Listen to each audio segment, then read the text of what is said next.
درود بر شما دوستان عزیز. به پادکست یک گام عمیق‌تر One Step Deeper خوش اومدید. تا به حال شده در اوج هیاهوی روزمره ناگهان برای چند دقیقه یا چند ثانیه حتی شده که همه چیز برایتون متوقف بشه؟ تا به حال شده روی یک جمله، یک شعر یا تماشای زایش و معجزه آفرینش خیره بمونید، حس کنید قلبتون فشرده میشه از شدت حیرت و اشتیاق و شگفتی، حسی که اشک به چشماتون میاد، اشکی از جنس بیداری که نجوا میکنه. چقدر این جهان عظیمه و ما چقدر در برابر نادونسته هامون کوچکیم. عارفان قدیمی ما به این حالت میگفتند مقام حیرت، جایی که عقل حسابگر سلاحش رو زمین میگذاره و روح بیواسطه با عظمت هستی روبرو میشه.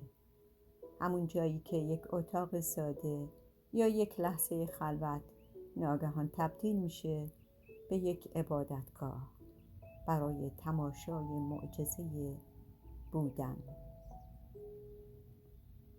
امروز ما اینجا هستیم تا پا به همین قلمرو بگذاریم، اما پیش از اون که سفرمون رو با جانهای بیدار تاریخ آغاز کنیم، باید ببینیم اصلاً از چه موضوعی حرف میزنیم و چرا این راه برای انسان امروز اهمیت داره.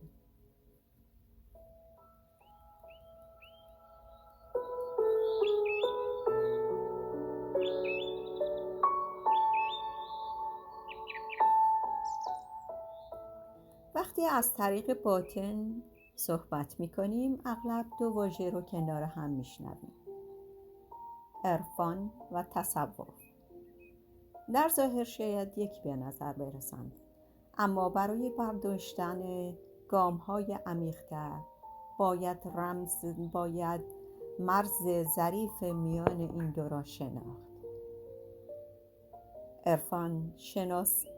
عرفان شناخت مستقیم و شهودی حقیقت است، یک تجربه اصیل درونی و فردی، لحظه‌ای که انسان پرده‌های ظاهر رو کنار میزنه و حضور معنویت رو نه با فرمول‌های خشک بلکه با چشم جان لمس میکنه. عرفان و جوهر حقیقت است.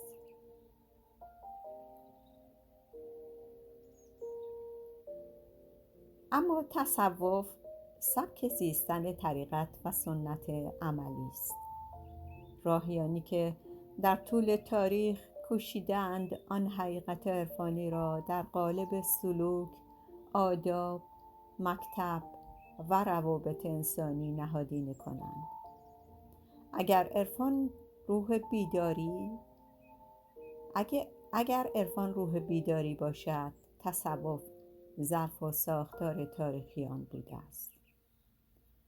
ما در اینجا پیش از آن که به قالب ها بپردازیم شیفته عرفان هستیم و شناختی که انسان را از سطح زیست روزمرگی جدا می کند و به اعماق می برد. اما چه چیز خاصی در وجود بزرگانی چون شمس تبریزی، مولانا، عطار، غزالی، ابن سینا، ملا صدرا و حتی متفکران خویشتن پژوه اروپایی مثل کارل گوستاو یونگ هست که پس از سده‌ها هنوز نامشان جان را به لرزه می اندازد. پاسخ در یک جمله است: آنها حقیقت را حفظ نکردند بلکه آن را زیستند. آنها انسان‌هایی بودند که جرأت کردند شک کنند، از آسایش یقین‌های ظاهری دست بکشند، رنج بحران‌های وجودی را به جان بخرند و برای یافتن معنا به اعماق روان بشر غوطه ور شوند.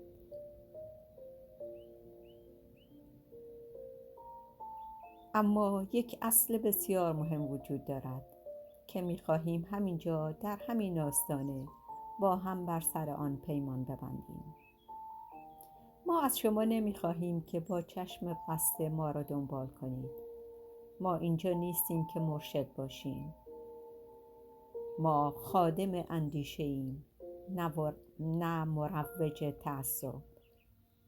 راهی که قراره با هم طی کنیم راه پرسش، نقد و شهود است. در اینجا ما به ملاقات بزرگانی می رویم که ما نباید اونها رو بت بکنیم. اندیشه هاشون می کاویم، اما اونها رو فراتر از نقد نمی شناسیم.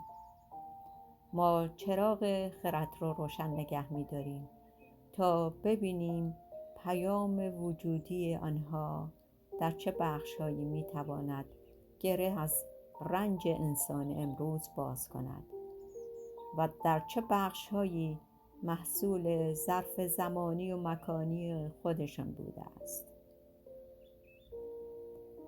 و به همین دلیل نقشه مسیر ما بر سه پایه استوار است. اول از دیدگاه تاریخی و واقع بینانه. ما به دنبال افسانه سازی نیستیم. می‌خواهیم زیست واقعی و انسان پشت این نام‌های بزرگ رو بشناسیم، با تمام فراز و نشیب‌ها و بحران‌هایشون. دوم، تطبیق با روانشناسی مدرن. مفاهیم عرفانی رو با دستاوردهای روانشناسی عمیق پیوند می‌زنیم تا زبان باطن برای دنیای امروز قابلیت فهم و کاربردی باشد. نکته سوم، پویایی و کاوش شخصی شما. در هر برنامه یک پرسش باز است.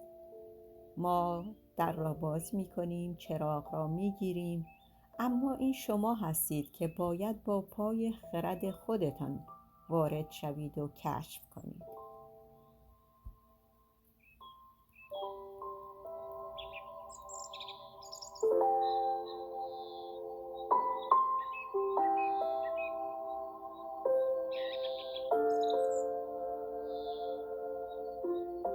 اگر آماده اید که نقد کنید، بیاندیشید، شگفت زده شوید و در این کاوش پویا همسفر ما باشید، در خانه گشوده است. در خانه اول گشوده شده است.